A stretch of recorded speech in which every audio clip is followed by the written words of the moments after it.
not good. Smooth. Definitely not good. And now Magnus. we're gonna see. He plays d4 c4. He's not going for a London. Magnus playing a one of these edgy Queen's Indians. Queen c2 is the critical move here, trying to play pawn to e4. This was trendy a few years ago, but people with black stopped playing it because it was a bit too risky. But Magnus does what he wants. He does what he wants, and he makes it work. And d6, yeah, I mean, d6 is the non-theoretical move, and there's nothing horribly wrong with it. d5 was Black's attempt in the old days of equalizing, and then people realized Black does not equalize. But like you said, Magnus does what he wants. Those words are pretty profound. He basically can play any opening under the sun, and you have a guarantee that he's going to know all of the trendy ideas. He's going to know exactly where the pieces belong. He's going to know how to make the most out of even the most janky, like inferior-looking openings. He's going to make everything work. Exactly right. And a move like d5 here, now it kind of depends where Black develops the dark squared bishop. So if you put the bishop on g7, like what Magnus is doing, then it's basically a King's Indian defense, except Black played b6, bishop b7. Danya, you've played King's Indian your whole life. The bishop does not belong on b7 ever, right? Yeah, I mean, when you play a traditional full-throated King's Indian, you almost never voluntarily fianchetto the other bishop. And there's a reason why. The problem isn't the fact that this bishop is bad. It is pretty bad, but you can retract it. Bishops do move. There we go. The problem is that now if White ever plays b4 and c5, it's going to cause a chain reaction on the queen side, because the more defenders, paradoxically, you put on a square, the more powerful the effect when the opposing side puts a pawn on that square, if that makes sense. But look, this is what I'm talking about, a4. This is an idea that you really have to know the King's Indian well to know. Knight takes a4, knight takes e4. This does come up. How does Magnus he just knows everything? This is the problem. He knows every idea. Perfectly executed.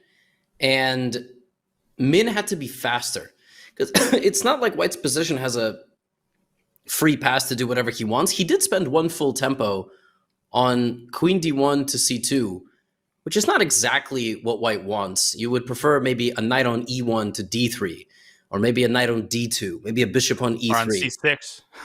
Yeah. For a knight on c6. Yes. If we could kangaroo into the position, we could just fly like a drone, like the Canadian team at the Olympics, to c6. Then that would be great. But unfortunately, we're not able to do that. There's also questions, Danya, like, is the bishop on g2 correct? It almost feels like Min sort of played that offhand. He just kind of played by hand, g3, bishop, g2. But is that really where the bishop belongs? Well, the reason he plays the fianchetto against the King's Indian, against the traditional King's Indian over the board chess. Now, I just want to really quickly show for newer players who might be too shy to ask, what exactly happens if White took that pawn? So if I can rewind a little bit here, a knight takes a4. It's not just tit for tat. White is in huge trouble. Black plays knight takes e4. Suddenly the queen turns out to be ineffective at guarding the pawn. It's overloaded. And here's an important detail. If White tries the desperado sack with knight takes b6, so obviously takes, and Black has a clear plan in the center of pushing f5. If White plays knight takes b6, desperado, Black takes with a knight, and look at how everything falls into place. Levy, bishop f5, and you can't even get a pittance for the rook. You lose an entire rook, not even the exchange. So that's out of the question. And the point is that White can never get the attack started on the queen side, because b4 is always going to be met with en passant, and you're never going to be able to push c5. That's the positional component of the problem. Magnus, of course, his plan is clear, and perfect timing, f5 on the board.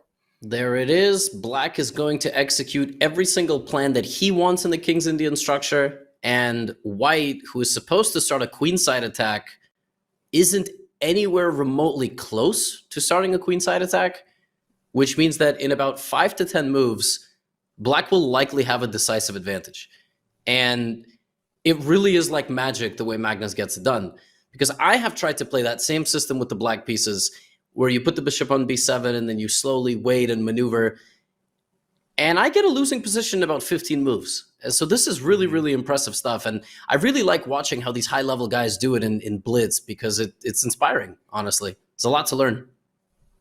Yeah, and I've also been kind of guilty of trying to look at Magnus's games and trying to model my repertoire on his, and I'm like that guy who, picks up a new hobby. Like, I'm going to get good at tennis now, and I'm going to invest in Novak Djokovic's racket, and I'm going to get, Rafael Nadal's knee pads, and I'm going to look up Roger Federer's morning routine. And you can do all of that surface level stuff, but you ain't going to become, Andy Murray overnight. So the way that Magnus demonstrates command of these ideas and the way that that all seems to coalesce and work in his favor is pretty mesmerizing to watch. Now, he gives up the dark squared bishop. We talked about this type of idea yesterday. Now, he just wins a pawn. There ain't nothing wrong with that last time I checked. Min can recover it, though, Levy, with bishop c5 and knight e4. He can. I kind of like bishop to d4 a little bit more. I was trying to work out if just taking over the diagonal is good. And if Magnus had any weakness, I feel like it would be evaluating kingside attack, especially onto himself. And then we do see bishop d4. So I'm starting to look at ideas like f5, but they're just never in time. And yeah, Min gives up the dark squared bishop. He's trying to win the pawn back. But black has the targets, right? He's got b2, f4, c4. So many pawn targets here to work with. Yeah, he's got pawn targets that he can attack even with the position as locked up as it is. If the position opens up, Levy, as you're pointing out, very important, the b2 pawn is a backward pawn. If the b file opens, an idea like rook b8 and b5 might be in the cards. Min is a phenomenal endgame player. But like I said, Mini Magnus is not an insult. That's a tremendous compliment. But Magnus is the OG endgame master of this generation. He is, to my eyes, the greatest endgame player of all time, and it's not even close. I know that that's not necessarily the most common take, but ice cold take 3-0 with Magnus, he's so controversial to call Magnus the best at anything. He is just a machine with the queens off the board. And we see h4 there. That's just to get the pawn off of a light square. In a lot of these endgames, especially with the same colored bishops, you kind of try to find a balance between putting the pawns on the opposite color square of your bishop. Did he blunder? I thought king f5. Yeah, king f5, and you just can't protect the pawn. But king g3, rook e3.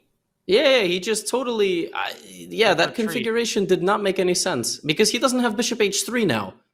And he's just losing. This is what rook e8... I didn't understand why Magnus put the rook on a file where all the infiltration squares are under control. And I just assumed that the bishop was going to access f5. No, the king actually moves up. But if you just play h5, like king g3, of course rook e3, but even h5, I think like black just dominating. It's domination completely.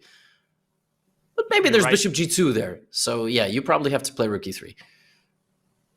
Although yeah, bishop g2 still rook e3 check in that position. And I think Min is busted. I mean, the good. Maybe you can even get away with rook f4, but Magnus is not one to engage in those shenanigans. Bishop f5, I think, or something like h6, rook f7. You will see total patience from Magnus. Boa constrictor conversion here. It really, when you actually get deep into the Magnus endgames and not just shorthand, short form content or even recaps of his games, you actually spend 15 minutes analyzing a move, just one move that he plays. It really is fascinating. He makes moves that are just annoying in endgames, and he's so patient. He's patient. He waits for the opponent either to self-destruct. And in the case that they do defend perfectly, like let's say a Fabiano, all right, then he beats you over 40 to 50 moves. Like look at this. Now he can play rook f4 because the rook is protected. And exactly, it's just infiltration. I thought he was going to play bishop f5 20 moves ago. He waited for the perfect moment when the path is clear. But hats off to Min. I mean, he is doing whatever he can. He's got too many weaknesses. And Levy, every weakness you pointed out ends up being important. The b2 pawn, that is the deciding factor. Yeah. Isn't that crazy? I mean, it seemed like such a far reality that Magnus would ever get to that pawn, and Magnus has gotten to that pawn. No. There's a weakness, he will sniff it out. No. It's it was written in the stars.